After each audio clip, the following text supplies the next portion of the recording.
Sekarang guru kita bicara ibadah nih, Kiai Nur Ali guru. Ibadah sholatnya Kiai Nur Ali yang guru lihat. Iya. Pertama, kalau yang saya lihat itu beliau selalu yang depan belakang apa namanya? Qobliyah Ba'diyah. Yang Qobliyah Ba'diyah itu beliau selalu itu. Iya. Maksudnya Qobliyah Ba'diyah itu 2 atau 4 atau 6 atau berapa? Kalau yang saya lihat mah 2. 2. Iya, kalau yang saya lihat itu 2. Kecuali pada sholat Jumat itu beliau pakai 4. Iya, kalau yang saya lihat tuh, terutama pada Jumatnya, iya itu. Kali kemudian beliau juga pernah menyampaikan juga, mengapa gue suruh lo harus sholat Qobliyah Ba'diyah. Ini dalam rangka antisipasi supaya tidak menabrak, tidak meninggalkan yang wajib gitu. Kata dia, kalau lo biasa sholat Qobliyah Ba'diyah, sewaktu-waktu kamu dalam keadaan terjepit, dalam keadaan capek, yang sangat, kata dia, paling yang lo tinggalin Qobliyah Ba'diyahnya. Namun, ya, tetapi kalau lo nggak Ba'diyah, ketika lo lepas, maka akan lepas semuanya. Makanya kata dia, ada dalam Qobliyah Ba'diyah ada yang mu'akkad dan yang goiru mu'akkad. Makanya yang mu'akkad harus lo kerjain. Makanya yang saya lihat beliau itu yang dikerjain yang mu'akkad, iya yang 2 rakaat selalu itu. Nah, kemudian kalau sholat sunatnya kena rahasia, emang beliau banyak banget sholatnya. Sholat itu nggak ditularkan gitu bro? Hah? Selama di PT itu nggak ditularkan? Ya, beliau barangkali kalau menularkan dengan uswahnya saja udah, tapi kitanya yang kagak mau kali karena kebanyakan. Ya, pernah satu saat saya pulang dari Cilamaya itu menghadiri acara Maulid dan pulang di situ sudah 3:30 kalau nggak salah.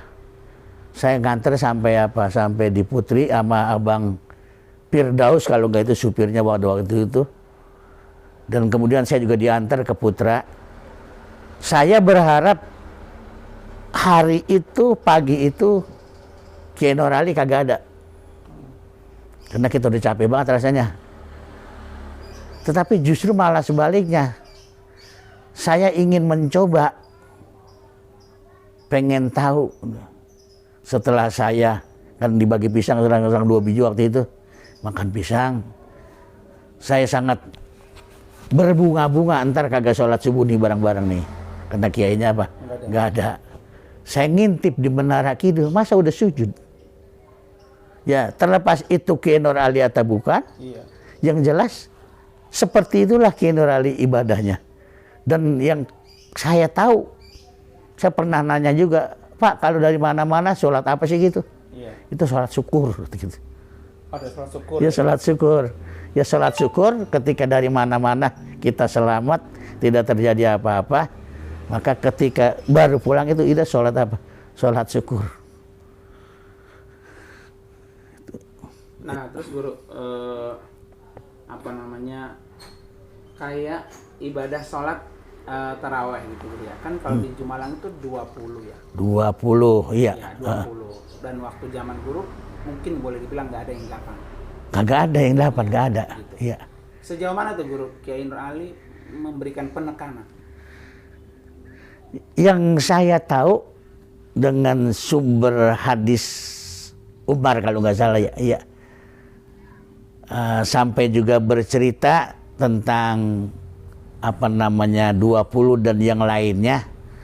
Kalau yang 20 itu ketika sholat taraweh diadakan, semua orang-orang yang tidak sependapat itu ada semuanya, kata dia.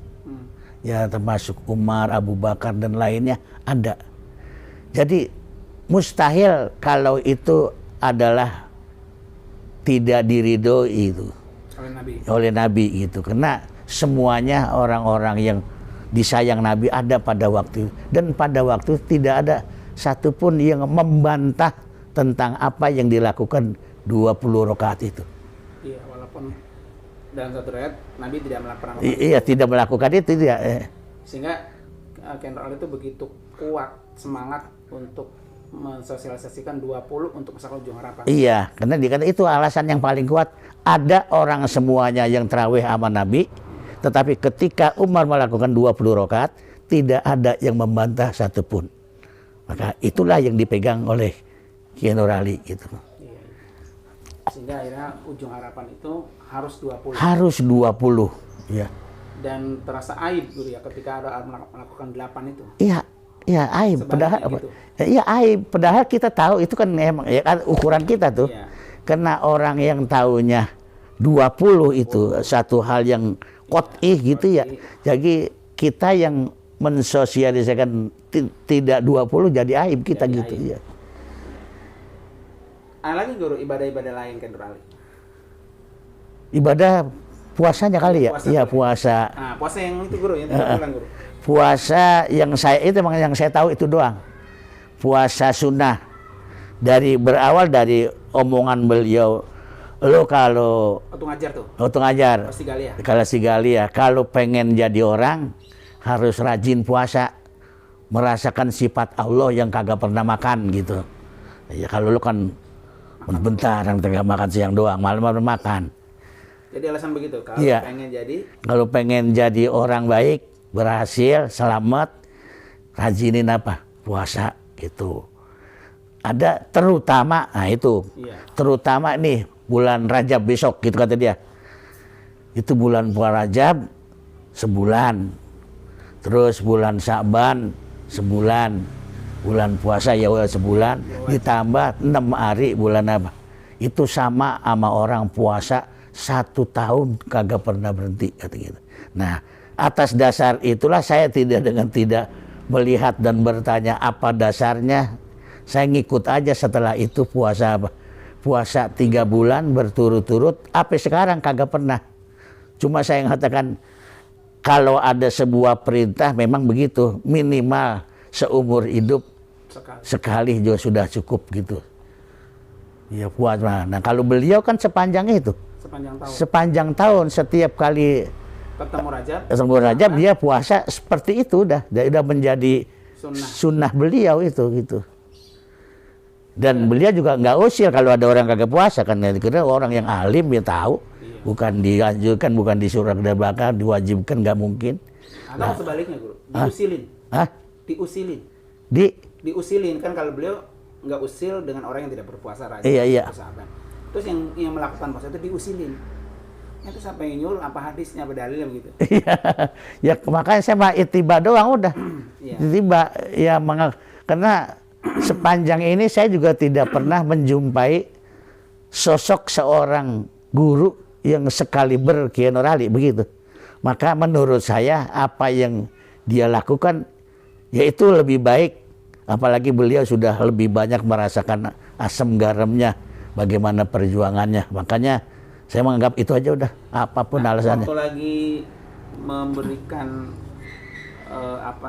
ilmu untuk puasa 3 bulan itu kondisi kayak apa sih Guru? Asbabul wurudnya gitu. Lagi sekolah. Lagi sekolah biasa aja. Kenapa sampai cerita itu? Kalau nggak salah pada waktu itu puasa apa ya? Puasa Senin atau puasa Kamis. Beliau itu inspeksi barisan Guru. Yang tidak puasa? Yang tidak puasa. Iya. Jadi dulu di pesantren itu satu keharusan Guru? Hah? Puasa 2 hari itu? Puasa 2 hari itu keharusan ya. Dulu mah iya.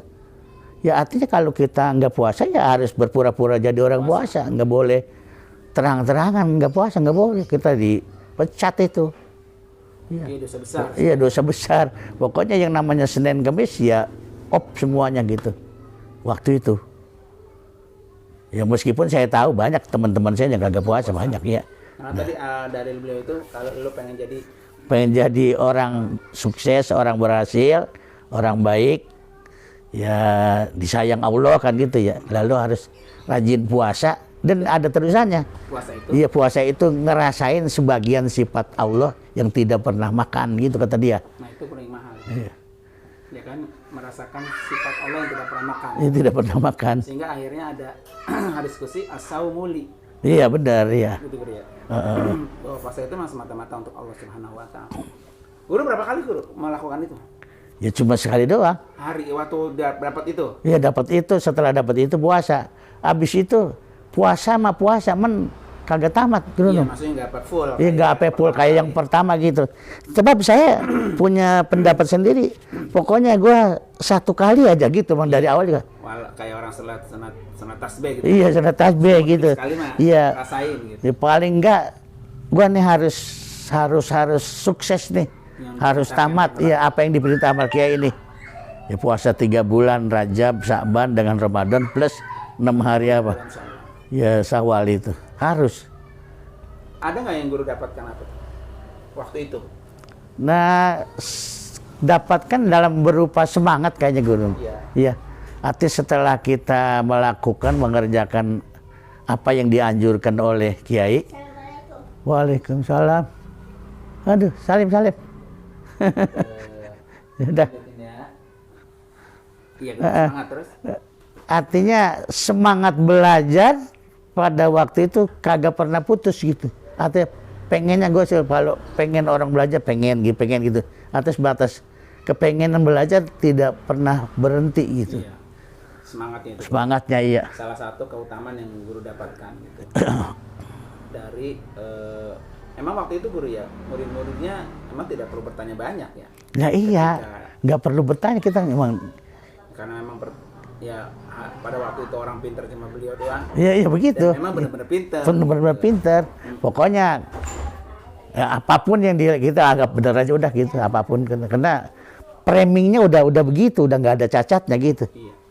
Jadi guru yang ibadah puasa Al-Maghfurah itu memang satu keharusan adalah Senin Kemis ya. Iya. Sudah pasti itu. Pasti iya. Kemudian ketika ketemu bulan Rajab, kemudian bulan Sya'ban dianjurkan seperti itu. Selain itu guru puasa sunat yang lain kan banyak tuh kayak Arafah, kayak Zulhijjah itu kan guru ada dari tanggal 1 sampai tanggal 9. Iya. Kendral itu kan tanggal 8 tanggal 9. Iya, beliau cuma itu doang. Iya. Gimana itu? Dia kalau yang tanggal 8 9 itu mah ya sama dengan mewajibkan kalau beliau itu. Iya. Meskipun dalam beberapa orang ustadz atau beberapa hadis ada anjuran dari tanggal apa? Saya mah yang dapat gue mah sama Kendora nggak disuruh gitu. Saya beli begitu. Kiai mah cuma puasanya cuma itu tanggal tarwiyah sama ya 8 sama 9 doang gitu. Walaupun mungkin kita nggak tahu juga Kendora mungkin dari tanggal 1. Ya mungkin juga. Iya mungkin juga. Iya. Tapi yang saya tahu dengan perilakunya dan dengan ucapannya. Kalau ucapannya dia menganjurkan besok hari Arafah harus puasa gitu. Iya. Jadi yang ditekankan itu guru ya. Puasa tanggal 8 sama tanggal 9. Tanggal 9 ya. Itu memang diumumin secara resmi atau memang gimana sih guru? Karena beliau sebagai guru gitu ya. Iya. Sebagai guru ya. Setiap ada ceramah di mana? Iya begitu. Iya ada besok ada udah tanggal tarwiyah nih. Minggu depan harus puasa semuanya ya supaya Allah lebih sayang sama kita gitu dia mah. Nah terus guru saya puasa Muharram kan deket tuh antara Zulhijjah dengan Muharram. Iya. Terutama yang Asyura yang guru tahu. Yang tahu tentang Asyuranya doang. Tanggal 10-nya aja. Tanggal 10-nya aja. Karena pada waktu kan beriringan dengan perintah beliau untuk mengajikan di makam-makam para perintis. Kalau 10 Muharram itu? Ya 10 Muharram itu kan haul umum. Apa kegiatannya secara pribadi orang disuruh puasa. Dan yang kedua itu supaya kita ngajiin di kuburan Kong Masum, kuburan Peng Mani, kuburan siapa itu ada berapa orang itu ya. Ada di Al-Barkah, ada di As-Salam itu. Ada beberapa orang di Nur Huda juga ada. Nah setelah itu kita Zuhur berangkat kemana? Ke Masjid At-Taqwa seluruhnya. Dan pada waktu itu beliau dalam posisi puasa. Yang 10 Muharram. 10 Muharram. Kenapa? Jadi tanggal 9 suruh ngaji. Iya. Paginya suruh ngaji. Suruh ngaji. Zuhurnya suruh At-Taqwa. Suruh At-Taqwa. Sama seperti salat Jumat gitu, Bro. Iya, maksudnya kita kumpul orang banyak. Iya, kumpul orang banyak. Iya, semua anggota Dewan Masjid disuruh kumpul semuanya. Iya, untuk menghadiri 10 Muharram itu. Iya, untuk menghadiri 10 Muharram. Isinya apa sih, Guru? Zikir, zikir, iya, zikir, iya, tahlil, iya. Gitu. Zikir barwah itu. Itu dia tausiah. Surga tausiah. Dia cerita tentang keutamaan 10 Muharram, dibelanya orang-orang yang lemah gitu kan. Dan lain sebagainya gitu. Itu ya, yang saya tahu itu kalau puasa Muharram ya itu pada tanggal 10 Muharramnya terbukti tidak ada jamuan pada apa. Ya karena puasa. Ya karena puasa itu. Iya puasa karena puasa. Iya puasa iya. 10 Muharram itu gue. Itu memang sama seperti puasa tanggal 8 9 Juli gitu ya. Dikumandangkannya. Iya dikumandangkannya sama iya. Disosialisasikannya. Iya. Berarti kalau kemarin tradisi itu hilang Guru ya? Ya, hilang. Ya kalau kemarin dari tanggal malam Asyura ya, dari malam gitu ngaji situ. Iya, masuk kan sekarang udah nggak ada gitu. Udah nggak ada. Gitu. Dan itu ada sumbangan dari pusat itu diberikan dananya itu. Dana untuk konsumsi orang-orang yang ngaji. Iya. Dan itu hampir siangnya kan disuruh sahur itu ada budgetnya itu. Ada budgetnya dari yayasan. Nah, tokonya sedikit masih. Iya, sedikit iya. Yang udah kemudian nanti jam 10 kita udah berangkat ke sono. Kayak sholat Jumat gitu, Guru? Kayak sholat Jumat iya. Nah, sholat zuhur bersama, yaitu zikir, wirid, dan lain sebagainya. Terakhir ditutup dengan tausiah. Hah? Duit. Dulu. Bentar ya. Bentar dulu ya. Selesai. Terus Guru ngerasa nggak di zaman Kenurali itu ada nggak kolerasinya antara 10 Muharram dengan Lebaran Anak Yatim? Ya ada, emang harus. Apa itu Guru? Ya. Itu pada saat itu atau memang punya momen sendiri? Pada saat itu kalau Gili Nurali mah. Pas 10 Muharram itu? Iya, pada 10 Muharram itu sekalian apa ya? Santunan anak yatim. Sehingga akhirnya Lebaran Anak Yatim itu. Lebaran Anak Yatim. 10 Muharram. Ya, korelasi ada itu sama beliau. Hah? Apa itu Guru? Ya. Yang Guru bisa pahami dari ada Lebaran Anak Yatim gitu. Ya itu tadi kan innamatun soruna bidu'afaikum kan ya. Itu kamu hanyalah dibantu, ditolong karena orang-orang lemah kamu. Nah, oleh karena itu para du'afa, para yatama, fukara supaya punya feedback ke kita, mereka diapain? Disantuni. Meskipun ya dulu memakai beras doang Guru no. Iya. Pakai beras doang, yang saya ingat itu. Karena kan 10 Muharram itu kan hari kemenangan. Iya, hari pertolongan, iya. Pada Nabi Musa dan pengikutnya. Iya, semua ya banyak gitu ya, banyak. Iya. Jadi kalau pengen mendapatkan pertolongan ya maka santunilah, tolonglah orang-orang yang lemah. Maka Allah akan menolong kita yang lemah gitu. Iya, biasa itu Guru ya. Iya, ada ya atau hukum kausalitas itu Guru. Iya, sebab akibat. Kalau pengen ditolong ya itu nolong dulu gitu. Pertolongan Allah pengen turun ya. Iya. Ada ini nggak Guru berkaitan dengan ibadah sholat tadi, ibadah puasa? Ibadah sholat, ibadah puasa ya. Jadi yang seremonial tadi itu kayak apa namanya tadi yang Abu Yasir itu ya. Iya. Itu adanya para seremonial tertiban itu wajib itu lihat. Pas Walimatus Safar. Walimatus Safar, beliau doanya itu. Ya Abu Yasir wa ya terus sampai Allahumma inna nastahfizuka wa nastaudiu itu terus. Guru kan pernah juga dapat ya misalnya siap dari Yayasan Romli itu. Itu lain. Iya maksudnya apa namanya itu nggak mesti momen di Idul Walimatus Safar gitu. Iya enggak. Makanya yang ya boleh saja sebetulnya bukan, cuma kalau Al-Maghfur lah itu baca doa Bu Yasir itu di mana? Dalam apa acara-acara atau haflah-haflah yang apa itu ya, yang sifatnya mau berangkat jauh gitu. Safar. Ya, kemudian juga ada lagi barangkali aurat yang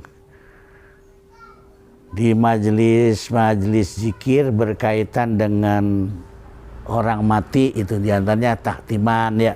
Iya, tahtiman kan. Nah, ini juga saya melihat